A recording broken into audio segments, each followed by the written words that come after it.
and Julia is going to talk about the Clean California improvement and get a pretty good view of right here, and maybe the process for getting these installed. So,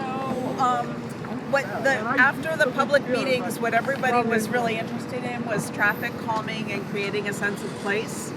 And with the road, the way that it is, it seemed like the best option. I think the number one survey people wanted was raised crosswalks, which we couldn't do because of drainage, and it would have been out of just the scope would have been huge. So we basically moved the raised crosswalks over, made them speed humps, and that's what helps slow traffic. And then the traffic median. So whenever you put a median in like that, that will also slow traffic. The decorative lights are not, at the regular lumens that we do for a highway light, but they create a sense of place. You see them in the daytime, and then at night they just light up and sort of show people that you are in a place. And then the banners will be changeable. So we started off with the Yuki basket pattern, worked with the tribe, but those will be changeable. So we're still working on the maintenance agreement. That's the only piece of this that isn't finished, is the maintenance agreement. And then everything will be changeable. But basically the goal was to help drivers remember to stay within the 25 mile an hour speed limit, unlike the 45, 55, 65 mile an hour speeds that were happening. And then as kind of an extra bonus, if you look at the pavement right there, you can see the quality of the pavement. When we did this, the contractor pushed traffic over to the side, and it got even worse than that. So I was able to get extra funding, and we repaved. So you notice that we have brand new pavement here. As part of Clean California, we did a huge amount of repaving. So that it is more attractive, but it's also just a functional benefit. Yeah, and I really, in the handouts, there were some before and during photos. You could really see the condition of the pavement in those photos. And the improvements look great. The crosswalks, I see, they also have the matching pattern. The crosswalks are customized with the matching pattern. The crosswalks match the banners, and these match the bridge railings on the way into town. So they all are the same theme going through. And we've had a discussion about continuing the theme onto the trail. So there have been the beginnings of discussion of involving the tribe with continuing sort of some of the same, the Yuki basket pattern or other art further into the community. Okay, great. And then the bike lanes, I know there were some bike lanes in town before the project, but these are enhanced or expanded. They're more visible. I think we went back a little bit further. So one of the areas that people identified in the public meeting is that they had poor visibility for vehicles turning onto Howard. So this is actually designed so that people don't park here. And that gives better visibility when you're turning onto Howard onto the street. You can see a little bit further. So what we tried to do is just increase safety without impeding traffic. And so that's what that is. Well, it looks great. I think it's such a nice improvement for the downtown area. It sounds like the speed tables are successful. The speed tables seem to be successful. They, one of the common people often, people will want like a street light or a stop sign. And the reason that doesn't work is that people who are reckless will not follow signs like that. The speed tables can't really be avoided, although that wasn't true the first time we put them in. When we first put them in, we didn't put them into the bike lane, and a very large percentage, I won't say everyone, went around them and avoided the speed tables. Around each speed table was a nice little path where they were driving around them. So I brought a traffic engineer to town, and we put a bike in the back of the Caltrans car, and he drove over them and made sure they were good for bikes. And what we did was the initial 9 that were installed, we felt like we had slowed people down enough. We removed 3 of them and used those parts to make the other 6 go all the way to the curb so they could no longer be avoided. And once we did the reality is that to go around them, they had to slow down, so it was still working, but it was going to get muddy in the winter. So now the speed tables go the whole width. There are 6 of them, and they do seem to be effective. They are on duty 24/7, and they work. So that's, no one likes speed humps. That's really what we've come down to, and the only thing you like them less is people going 55 and a 25. So, you know, they work. All right. Well, thank you, Julia. Any questions? Continue walking on up to the entrance of the trail. Here we're basically at the start of the trail, the MCOG implemented trail project. As you can see, so before, if people were walking, they were walking on the fog line. There's no shoulder. There is a ditch. There were no speed tables at the time, so people were flying through here, all the way north to and through town. So this is a huge improvement. Getting people off of the highway was critical. We'll just walk through the project. There may be things that we want to point out as we're walking along. I will invite Matt McKeon, our resident engineer, to share any information as we're walking, and James as well. He's been the MCOG project manager. And I do want to also welcome, we have the contractor, Brian Hurt of Wailotti, who has been the contractor on the trail, is here with us today also. And so please jump in at any time and share any information that you think may be of interest. A couple things I can point out real quick. Just the bollards are a change that Caltrans agreed to put in a rigid bollard. And then we added some rocks on both sides to try and limit the side-by-side straight through against. On this segment of the trail, we're still having problems and can add some bollards. Having problems with what? Traffic on the vehicle traffic on the side trail. by side. Breaking down gates and that sort of thing. But anyway, then the other thing is there's a lot of trees you'll see planted on the trail. The ones I have marked in orange need to be replaced, but those are part of the mitigation for the project, and all the trees that were removed in the original construction. Yeah, we had two major mitigations for this project. One was the oak replanting, which is up and down the trail and on the east-west segment as well. The other was wetland mitigation, and so there's a new wetland site created at the very north end of the trail, which we will not walk to, but we will see it on the bus. So, all right, we can keep going. And just, I think that's a crusher over there that the tribe has brought in to get rid of some of the junk cars that are in the valley here. And we also have a community development block grant to get rid of a bunch of the cars too. Wow. So that's an ongoing process. Don't get behind him on 162. Oh. Yeah. Yeah, I think, one of the kind of nice things about this project is I do feel like it's really brought some attention to this community, some attention from the state. So it's nice that there's a lot going on.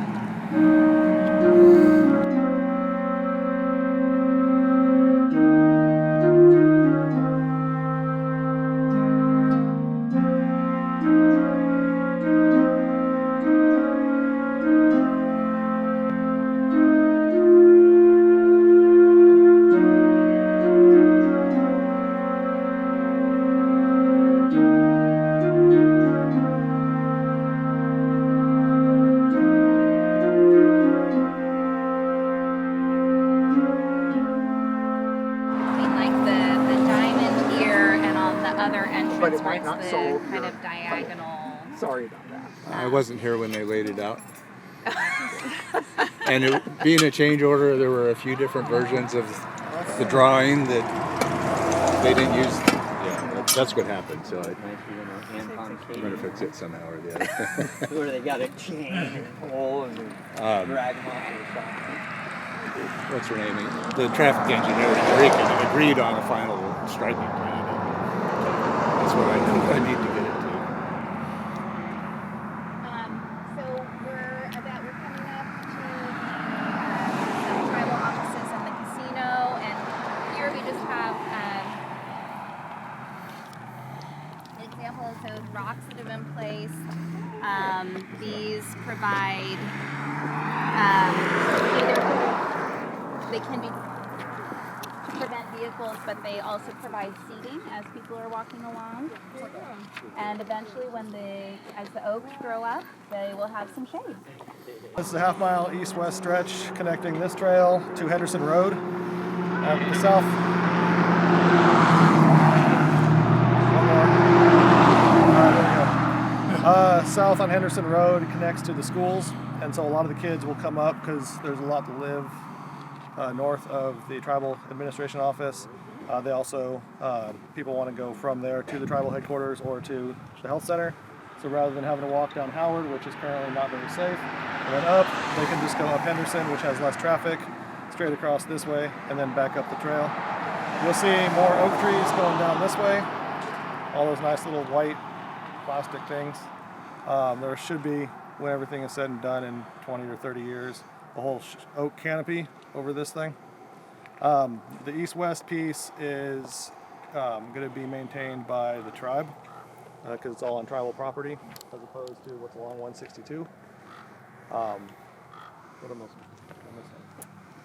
There will be, like we've seen the bollards here, there will be bollards on this piece as well. They haven't been installed yet.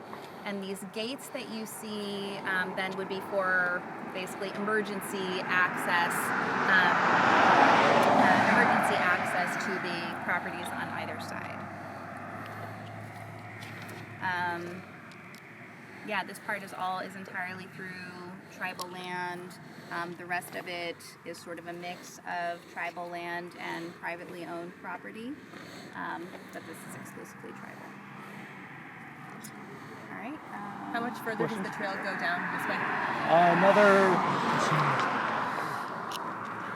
In total, from the start to the end, it's 1.5 miles on 162. And then half mile here. And there is, I don't think we can see it, there is a seating area, another seating area. Around the bend, I believe. Around the bend on this portion, so as people are walking, there are places where they can stop and rest. And then the seating areas also, this is something like Caltrans is doing in conjunction with this project. They're working on interpretive signage that'll be installed, and so the seating areas will be some of the locations where that happens. Do you have anything to add, Matt or Brian? I'm sorry, what's that? Do you have anything to add at this portion? No, I think we're pretty well wrapped up. We need to get some more bollards in to stop them from driving and see the traffic. We're good there. All right. Well, we're going to keep walking north, so we can move on. I guess that was too long talk. Oh, yeah.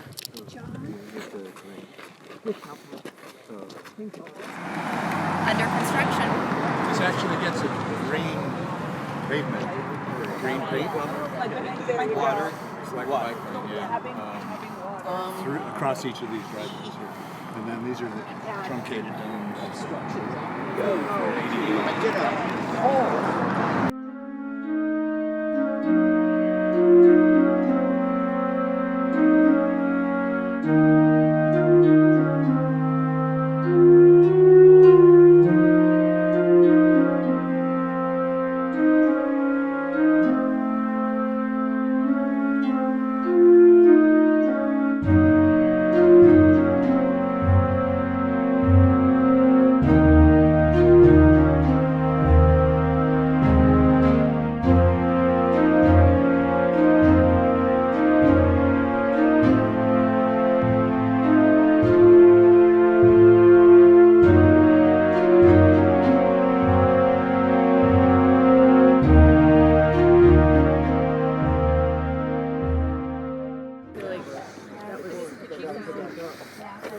Evidence of why we're doing this.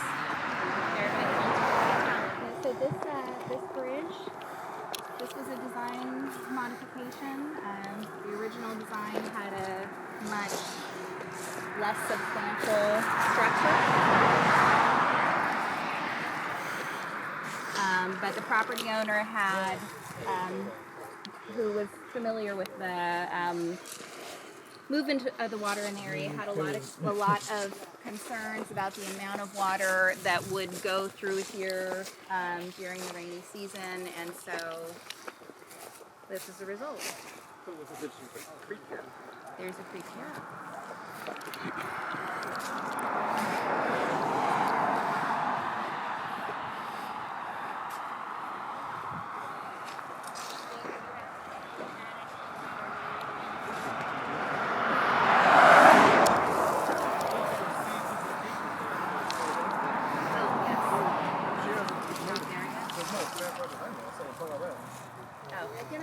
Yeah, she wanted to leave it that way. Okay. That was there temporarily, and then she wanted to leave it that way. So there's like a hanging gate essentially to keep things. It can actually, the gate can actually move if the debris catches Yeah. or whatever, which For debris, but also animals, so to keep animals out.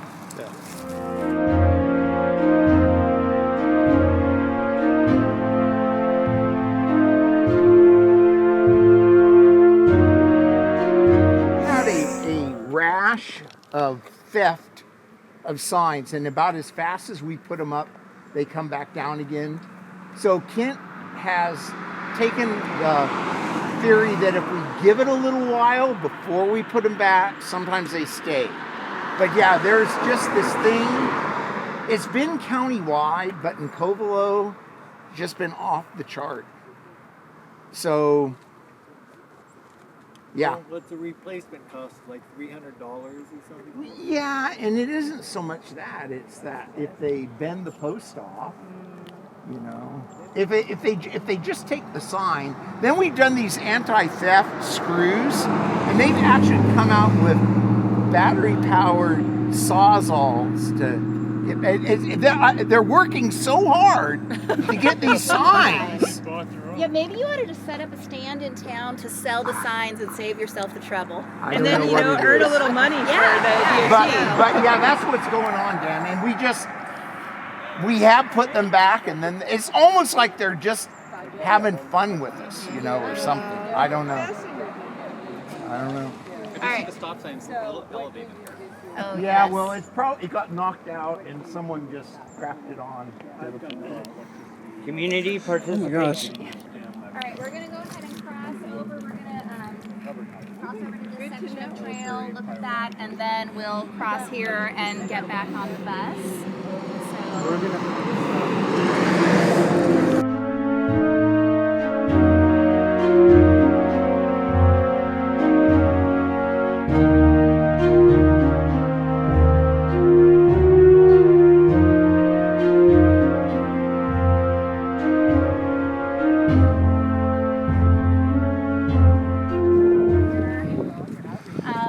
This will be the side of the pedestrian bridge.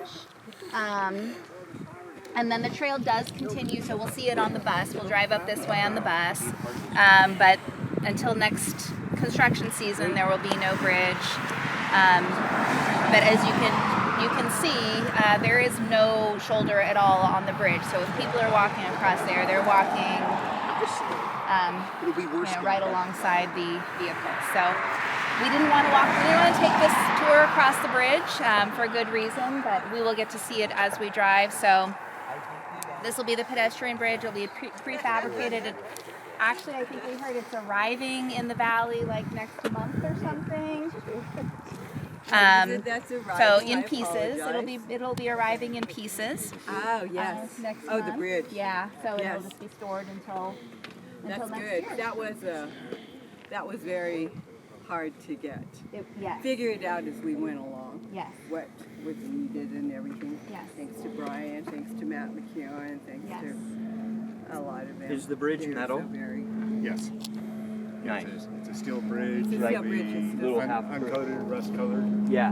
So when it's spring like in snow. Yes, and what we're really thankful for is that it's going to save Mill Creek, the river itself, because that was a big concern when some of the trees got cut down to shade, and what it would mean, even though we're in a drought, we might get water sometime, maybe everything will flow and regrow. But yes, that is something. And so for board members that don't know,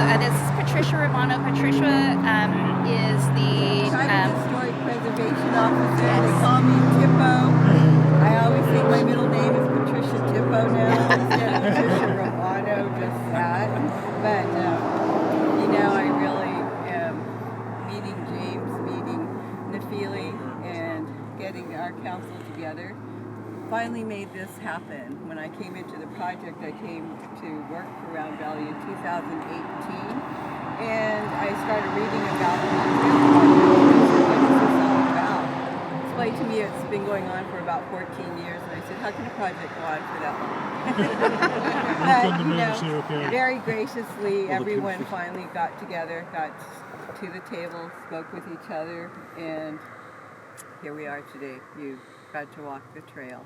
I think one of the things, everything about the trail is a good thing. I can't think of anything bad. If I had created the MOU, I would have added lighting to it, because unless you live up here in real life, there are no road lights and it's very dark at night.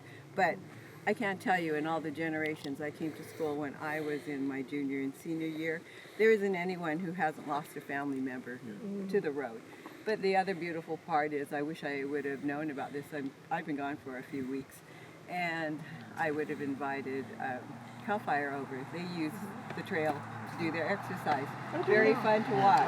Nothing even more beautiful than seeing parents out with their strollers and with the kids and everyone.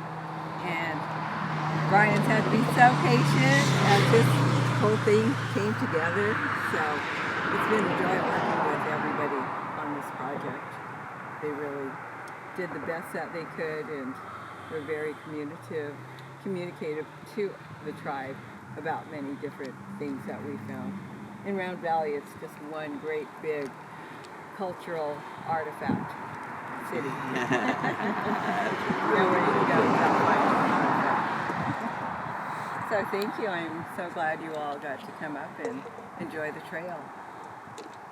Yeah, well, thank you, Patricia, thank you for joining us, and thank you for all of your work to make this happen. We really appreciate it, and it's exciting to walk it and see it. I know.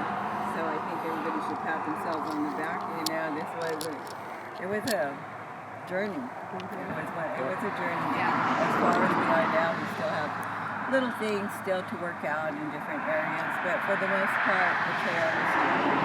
And I hope you come back when it's finished and you can cross over the bridge. Yes. Yeah, right on.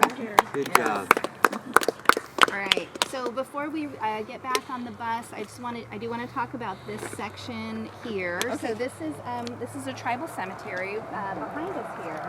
And originally, when the trail was designed, the trail was going to go on the other side of these oak trees. We knew it was going to be a tight fit, so some of these are older oaks that we wanted to preserve, so fitting it between the oaks that needed to be preserved and the grave sites in the cemetery. It was tricky, but we had figured out an alignment several years ago, walked through with tribal council members at the time, and figured out the alignment. But then, as transportation projects go, it took us a little while before we actually started construction. By the time we started construction, the tribe expressed concerns because some additional grave sites had been added since we had worked out the alignment, and it was going to be too close. The trail was going to be too close at that point between the oaks and the grave sites, and so we worked with them and our Matt and Brian, everybody worked together to come up with this new alignment that is, in some places, it's a little closer to the highway than we would like it to be. Ideally it would be further away, but it is still separated from the highway and avoids the impacts to the cemetery and the oak. So we're really pleased. Obviously, this part isn't finished. We're waiting to finish this part because it is a bridge approach. So this will be done when the bridge is put in next year. But for now, it is still walkable up till this point. So that's it. And we can walk back through that way, and then we'll cross over, and the bus is across the street. So we will have to cross the highway, unfortunately. Stop sign. But that's it. So we'll see the rest of the trail from the bus. So, would there be any concerns about flooding on this stretch, since it is significantly lower than the road? Where's Matt? Matt? These soils down here, this is real gravelly. It just percolates really quick. It's a good drainage. Yeah. There's a culvert that runs under this driveway, and Okay. And then we'll find out. Yeah. There's always that too. Yeah.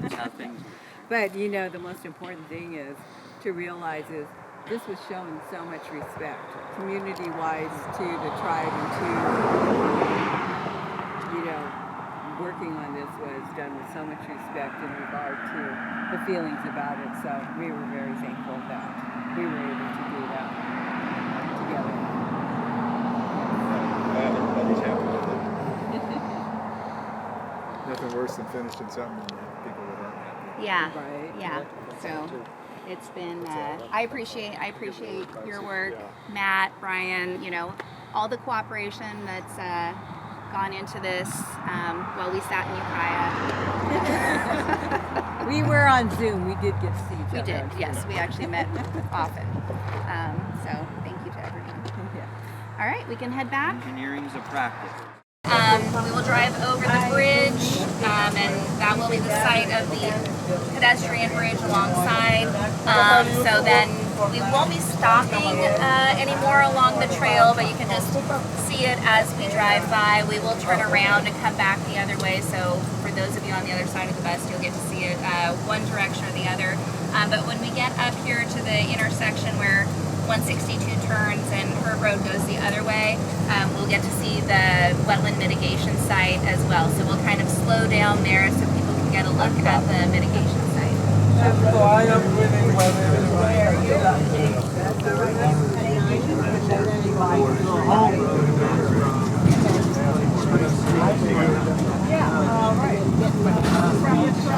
So over here, this is the site of the wetland mitigation. So it's basically a pond. This parcel is owned by the church, but has what's the word? It's got a deed restriction, a permanent deed restriction, so that it has to be maintained as a wetland in perpetuity. And it did have water in it during the rainy season last year, so it seems like it's doing its job. And then there are plantings in this location also. So this was, in addition to the oak replanting, this was our other big mitigation effort as part of this project. Do you have anything to add, Matt? No. The water was waist deep last winter. It was waist deep, right? Looks like a viewing And this is the end of the trail also. So right here, this is as far as the trail goes. So right here, the highway actually continues that way, and this is a county road on this side. So county road, highway goes that way. So that is the entire path, or the entire trail. High five. So we're gonna turn around.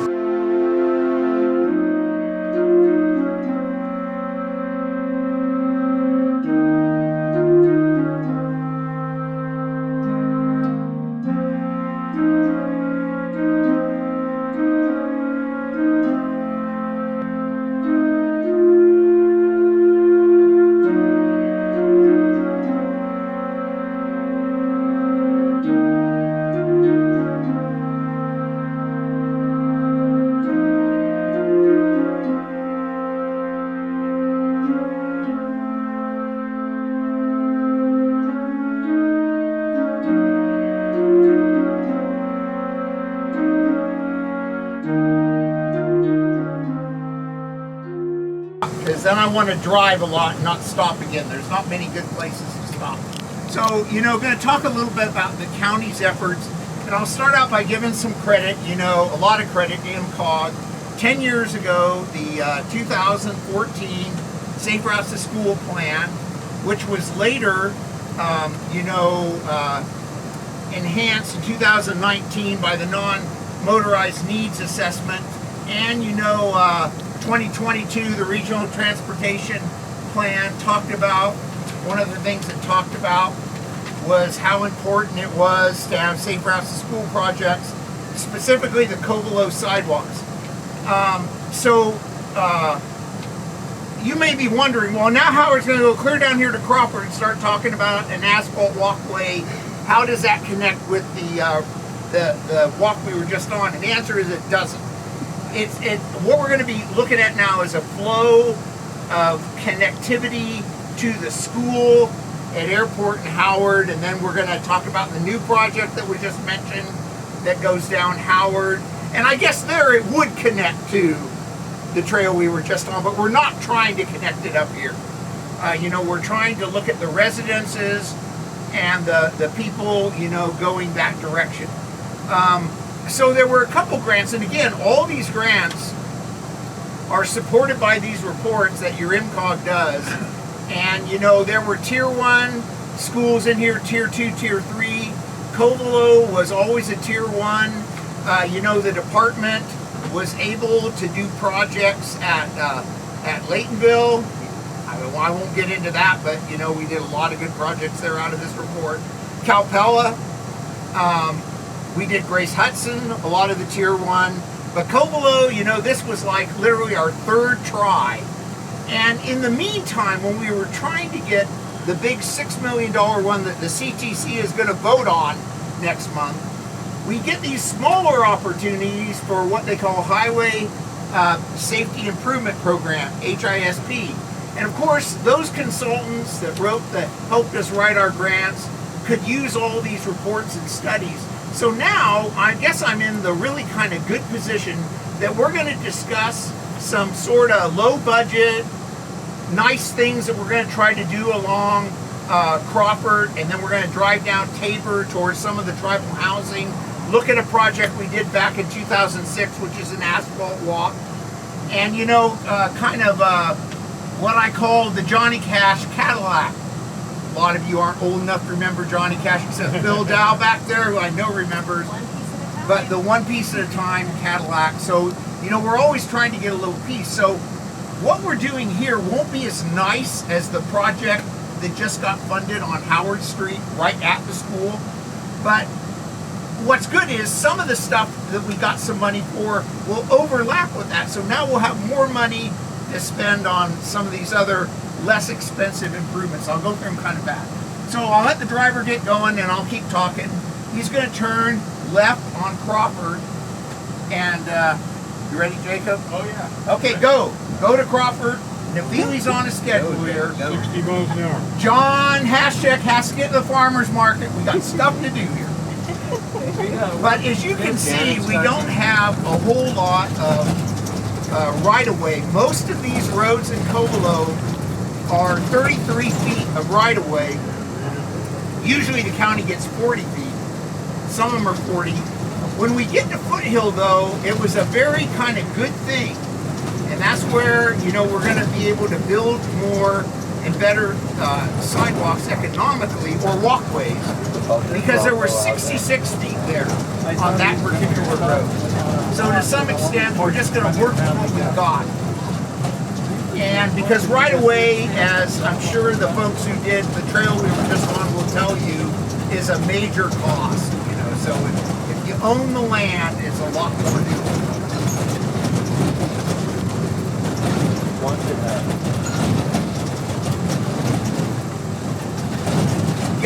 Yeah, I was gonna say.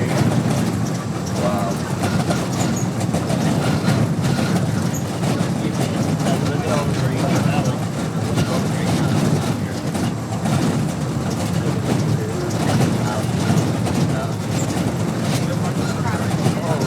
Yeah, it's a stop sign. It's We're actually, Crawford Road goes through the tribal housing area.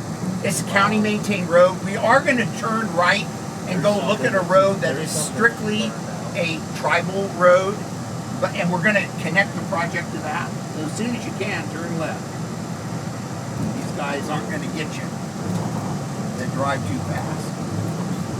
So I think along this side of the road is where I'm going to have the most room.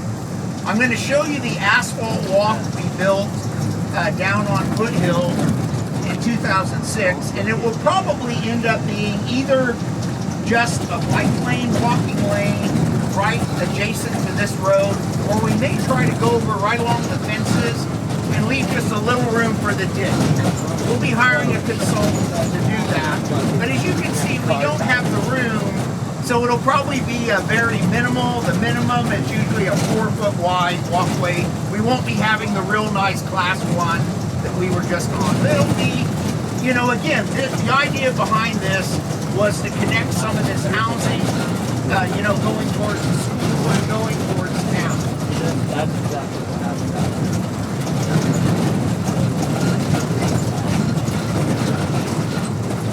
Yeah, at the very end you'll be a T intersection. I want you to turn right for a short distance. That's Foothill. Turning right on Foothill, downtown Covelo in the school is that way. But I wanted to go down this way to just point out there's kind of an old asphalt walk along here. If you look out the window here on your left, we built that about 06, 07 with a grant. And the idea is it leads to the school. And as I said, this is where I've got 66 feet of right of way. So the new grant we've got is going to allow us, we think, to do some things over on this side of the road, even though for whatever reason the road is not centered on the 66 feet. More of it's on that side than this side. Hey, there we have a pedestrian. All right. Yeah, really glad what we invented. 2 pedestrians. Okay. I actually got to pay those guys when I get off the bus. You know, I had them out here walking. Oh, wow. Just for you. That's a nice development. So down here where you see the tribal housing, this is not a county road, and our walkway doesn't go to here. And you can just kind of pull in and turn around in this private tribal road, however you can, back in or whatever you have to do. You can go to, yeah, that works, or the end and turn around on the dirt. So the idea is this grant, this HISP grant, will get us down here to the tribal housing. Like something out of Fort We're going to Bragg. do it on this side of the road and work our way down, and then they'll either cross the street and go on that old asphalt walk, or we may have enough money, depending on what the consultant comes back with, for a design and an engineer's estimate to actually, you know, build a walkway, asphalt walkway on the other side of the road all the way down to the school, which is where we're going next.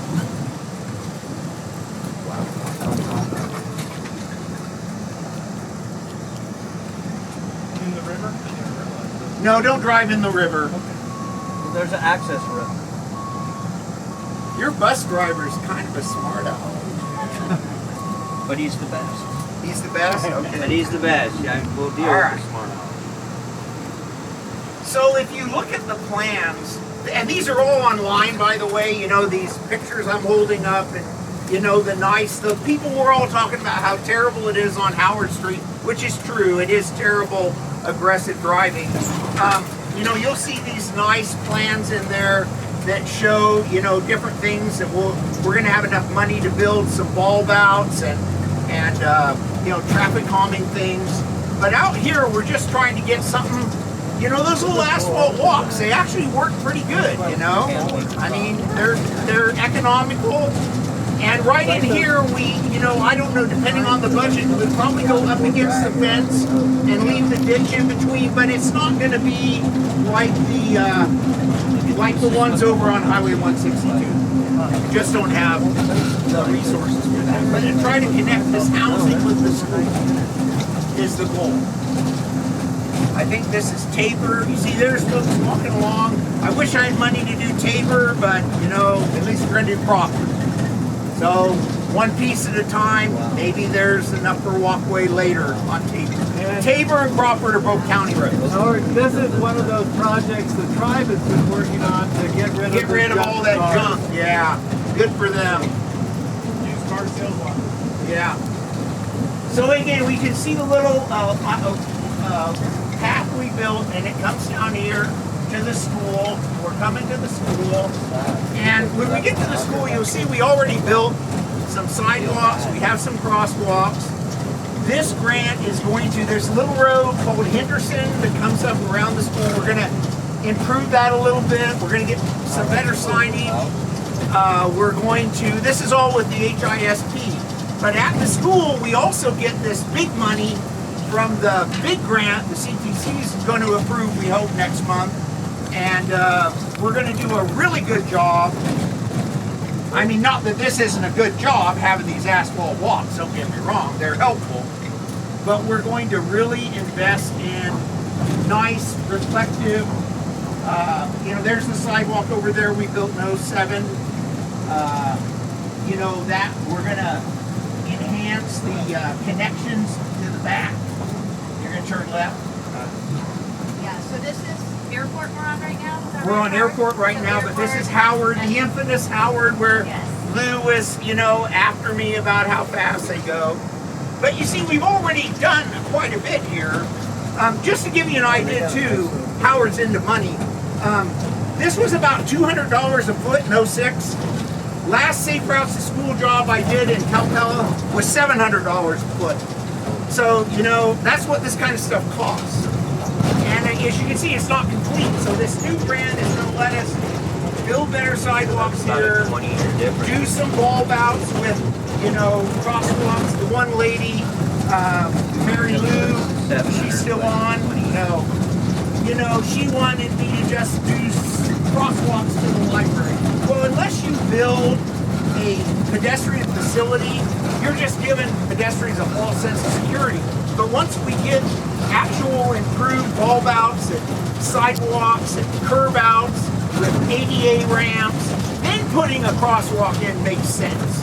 You know, and it will be safe. So that can be done with the grant With money? this big $6,000 grant, yeah. So the little cheap stuff's back there. The really good stuff will be out here.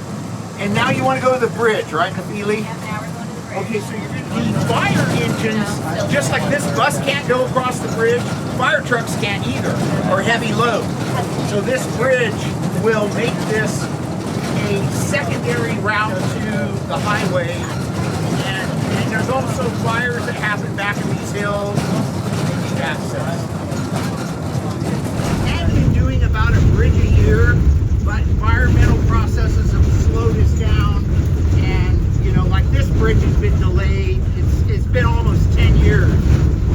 But the Highway Bridge Program, there's 157 structures in the Mendocino County road system, 1,016 miles. The reason I'm dragging you all the way out here, and I appreciate Nafili's patience with me, is it's really kind of the rural nature of our county to have these properties and residences spread all over. And believe it or not, this is a really critical transportation route if something were to happen on either end.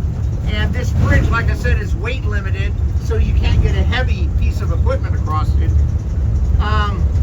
The bridge will end up costing around $2 million. When I started 10 years ago, well, it's been 12 years ago, it's probably $1 million project. You know, everything just keeps going up. The design and environmental was supposed to be $500,000. It's almost $1 million now. We're finding more and more of that. The environmental and engineering, mostly environmental, is easily 40% of the project cost. People sometimes ask me, I know we were just in Covelo talking about the, you know, sidewalks and, you know, multimodal uses and all that, but out here in this country, what becomes important is, how do I get out of here? How does equipment get in? How do you move resources when there was logging? So, you know, it's a completely different mindset. And actually, I think the bridges are the most important thing in our system. Because if a bridge goes down, it can disrupt transportation patterns all through the system. You know, just look at that bridge that went down, what was it, in New Jersey or something? Yeah, you know. Yeah, that one. So, you know, this bridge has needed replaced for a long time. The other part is, we don't really have to do grants for these. It gets a score. So as they look at funding these projects, the lower the score, then you get your project approved. So because it's structurally deficient and because it is also functionally obsolete, you know, in that it can't take modern heavy loads across it, you know, it was a good candidate to get funded. But I think we started working on when James were info, right, James? Weren't you here? You can't hear me? Uh-oh. I thought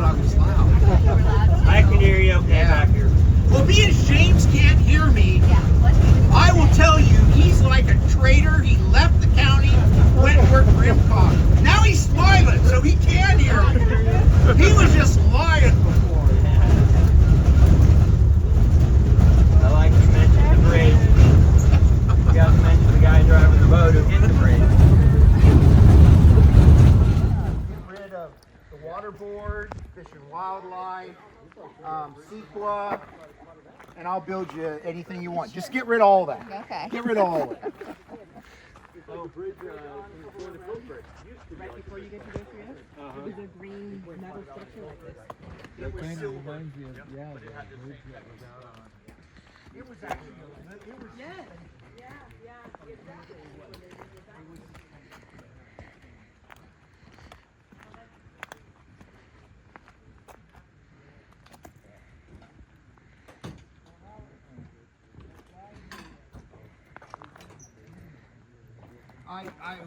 he had to sign off. He just got way more money than he deserved, but that's done. It's settled. Your board already signed the agreement. It was on consent. You approved it. You voted for it, John.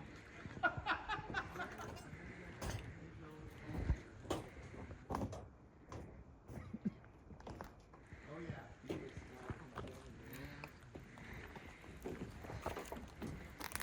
You trust it? Yeah, it's Okay. So let's see. Where is Matt still with us?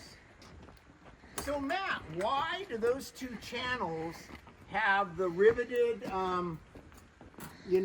spacers? What's the advantage of that? Why not just use a solid steel beam? And again, this was an old railroad trestle, probably from the late 1800s. It got repurposed for county road. So what do we call that when we move the steel farther from the central axis? Right, center of inertia. Right, which is Moment of also, inertia. where's Phil?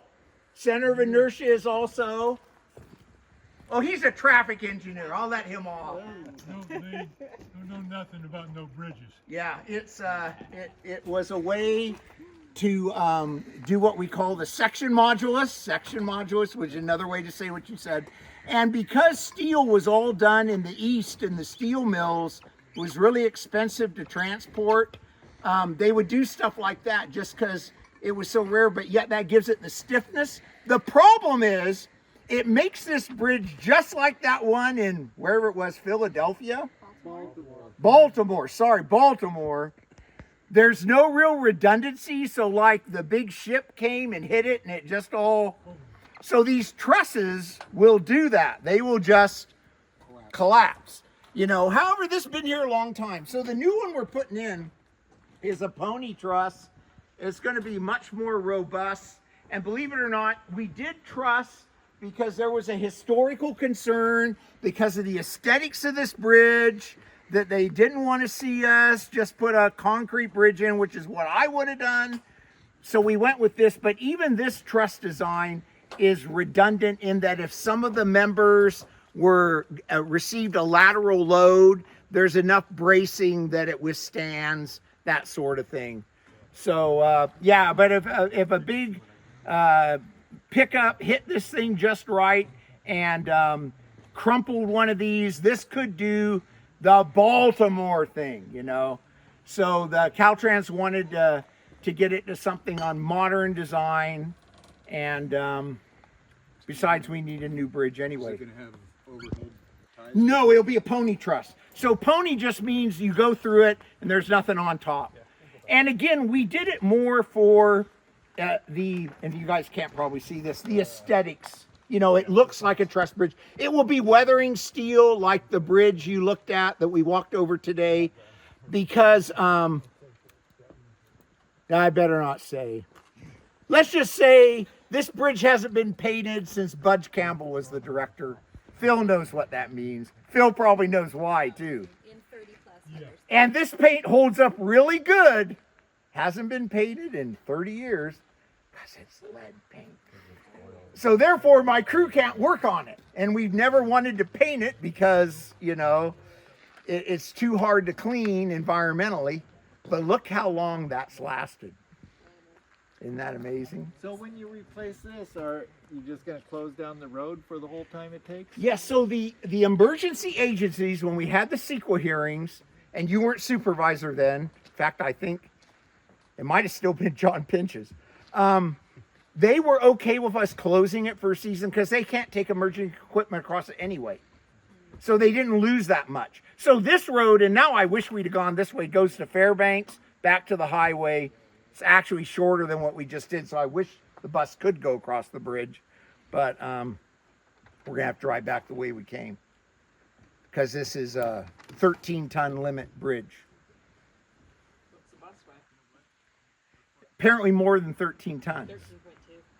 I told them I'd get off and reduce the weight. Get off and walk across. Yeah, I and it would make it. They didn't believe me. I'll let you drive. Are there any questions? Jacob, how much is our bus weight? 26.5. That would be too much. 13. No, that's just under the limit. That's under 13 tons? 26 Well, is 26. Divided by 2,000. Yeah. The sign says 14 tons. Yeah, but we're all off of it. He said I have to drive it. No, you have to walk across. No, the sign says over Well, that's here, true. 14 tons. 14 tons is 28,000 pounds. Yep. And his bus is 26. Think we could do it. And besides, those Caltrans structural engineers are conservative. It'll take more than that. And they're here It will. if we need help. They're right down the road. Yeah. Caltrans is here What's in the force. worst thing that can happen, Howard? You just have to replace the bridge sooner. Well, we've already got it in the queue, but yeah. There's no water. It's a good sign. All right, watch out. Okay. We'll be the next It's up to the driver. I can't compel him to do that. But I do think the bus would make it about across. because there's smoke coming out of his ears over Yeah, there. yeah, I do think it would make it. And I'll bet there's loggers that have just ignored the sign and driven across this bridge. I'll bet there are. Yeah, but the problem is I'll bet there are. We're walking. Everybody in Covelo abides by all the rules. You know that. Wait till you ride over it in the bus. Yep. So under the old growth redwood is underneath here. Mm-hmm. Stringers. Steel down there. And of course they it's underneath these. Right. And that's just decking, we call it. Oh. And these are runners. And those have been replaced through the years, but the original structure's been here a long time. You know, it's old. When was it built? Well, we think it got put here sometime when the railroad was taking this bridge out, probably 40s or 50s. 40s, I think. Yeah. But the structure when it was salvaged from a railroad was, you know, much older. Was it taken apart in pieces and then put together here, or did they try to move Probably like it, those pin connections and stuff, yeah. Yeah. And by the way, you know, we've made it available if anybody wants to pay to take it apart and salvage it. So far, we haven't had anybody want to do that. We were going to give it to you for your walking trail back down there for the bridge, but for some reason, you didn't want the lead-based paint either on the other project. Yeah, that could pose a problem. Yeah. Mm-mm. Mm-mm. Yeah. I would actually argue that the weight limit for that bridge is 10,000 or 10 tons. Oh no! If anything, Caltrans marked it less. Well, two axles is 10 tons. Three Right. axles, not that bus, Right. is 14 tons. Okay. Yep. So because you're two axle, yeah. Yep. I guess we go a long way back. It's playing my song. Take me home. Any questions? No, sir. Thank you very much. Awesome. Appreciate you putting up with this. I know it's not necessarily the kind of thing that MCOG usually gets involved with, but it is really important. So. Yeah, well, and people don't think about this part of the transportation system if they're from the city. No. You gotta live out here. The last. Thank you for recording.